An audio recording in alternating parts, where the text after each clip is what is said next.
Guys, it's Rachel and welcome back to another video, and this week I am going to be showing you guys all the art materials that I use on all my drawings and paintings and so forth. So let's get started. Alright, first is pencils. I often use a yellow pencil, Ticonderoga number 2, just a basic pencil that you often see. And I also most likely would use a mechanical pencil like this one here. It's just a Bic mechanical pencil. These are really nice because they're mechanical and they're easy to reload and you don't have to sharpen them. And you can replace the erasers too.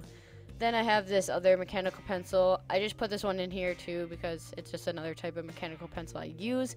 And then if you guys want a fancier pencil, I guess I have these fancier pencils right here. And these come in like different shades of like gray. So they're good for like fancier pencil drawings. Alright, so the next thing is liners. So I have a few different liners here, as you can see. The first thing that I use the most is this Pilot Fine Liner. This is super good. It's my go-to marker illustration liner, and it always just works well for me. Next, I use these Micron liners. These are pretty good. I don't use them quite as much. The ones that I have are a 0.5 size, which is a little bit bigger, and a brush. And the brush is really cool and just fun to play with. Next, I have this package of Prismacolors, and I have a 0.05 size, which is like super small. So sometimes I'll use this for like getting into really small details, so that can be really useful. I also have a 0.5 in these Prismacolors, so it's just like the Microns. I also have another brush one like the Microns, and this one I kind of like more than the Microns, but it's still good. And then we have a chisel tip, which is also sort of fun to mess around with because you can get really thick lines and really thin lines, so that's pretty fun to mess around with. And then last but not least, I have these Staedtler liners. These come in 3 different sizes, at least the ones that I have: S, F, and M, S being the smallest, M being the largest. These I mostly just like for sketching. I like the look of how they turn out on the paper, and they're just really fun to sketch with. Alright, now I'm going to give you a short preview of what these liners look like. So here is the Pilot Fine Liner. Basically what I always use, it gives nice crisp lines. Then is the Micron 0.5, basically like the Pilot Fine Liner, just a little bit thicker. So those are just fun to color with basically. Then we have the Micron brush, which is more so just to play around with and just mess with the brush type of it. Then we have the Staedtler S. Staedtler S gets smaller lines out of the rest of the Staedtlers and just good for sketching. Then we have the Staedtler F, which is the middle ground between the S and the M, gets medium lines. Then here's the M, and the M gets nice big lines for coloring in bigger spaces. Next we have the Prismacolor 0.05. This I use for really small details. As you can see, it has very, very small lines. Here's a Prismacolor 0.5, basically like the Micron 0.5. Here's a Prismacolor chisel tip. This is also a really fun liner because you can get really thick lines and really small lines, as you can see. And last but not least is the Prismacolor brush, which is probably my favorite brush out of all of them, and it just looks really good. Here are a few extra materials that I use, one being this Pentel click eraser. This is super useful when erasing big and small areas. It just makes everything easier and it's refillable. Next I have this shading pencil, which I don't know what the company is, but this pencil is super useful. You can just make your drawings look that much smoother. Then I have one of these non-photo blue pencils, which can be useful when making comics. Here is a look at all the different things work. Now we'll start with the shading pencil. You can at first put some pencil down and then rub your shading pencil on it and then shade it like that, or you can make your drawing and then take your shading pencil and rub over it and it'll do the same thing. I prefer the second way. I think it turns out a little bit better, and just basically this shading pencil makes all your shading look really smooth and just makes it look that much better.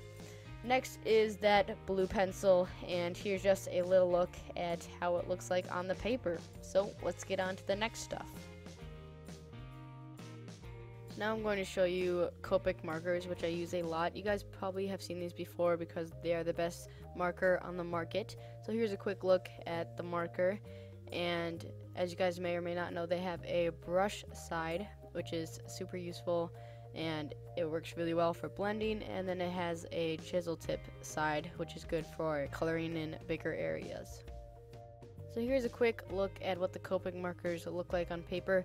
As you can see, the brush side gets both little lines and big lines, and the chisel tip, of course, gets a lot bigger lines, but you can still get some smaller lines with chisel tip. Here's a quick look at how Copic markers blend. These are probably the best markers if you really like to blend. They just work a lot better than any other marker I have seen. Now I'm going to show you guys blick markers. Blick markers are the markers that I got before I ever started to get into Copics because they were a lot cheaper and they just worked well for me at the time. They have one fine tip side and one chisel tip side, so they don't have the brush tip like Copics do, so they're not quite as nice, but they recently made a new line of blick markers that now have a brush side and a chisel tip side, so they basically copied Copics with that, but they are not refillable unlike Copics, so that's the one downside.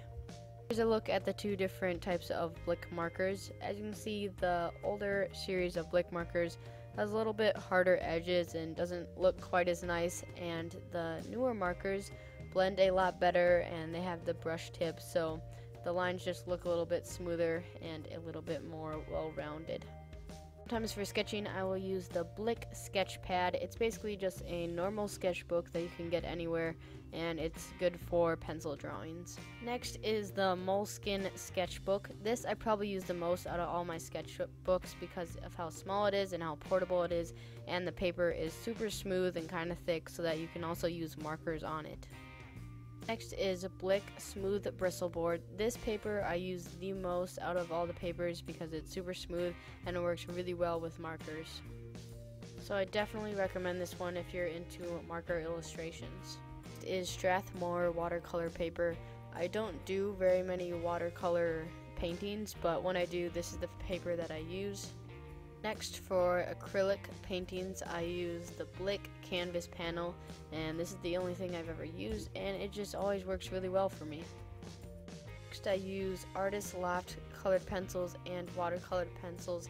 These work fine. I've never used anything else, so they will do. Next, I use the Blick Studio acrylic paints. These work super well. These I used on the painting you saw earlier. And with those paints, I use the Liquitex paint brushes. These work really well and always make the paintings look nice. Last but not least are the Artist Loft pastels. These always work really well and look really nice on the paper. Alright, thank you guys so much for watching. If you guys did enjoy this video, make sure you leave a like, leave a comment down below, letting me guys know what you guys want to see next, and make sure to subscribe for more awesome videos, and I'll see you guys next week. Bye!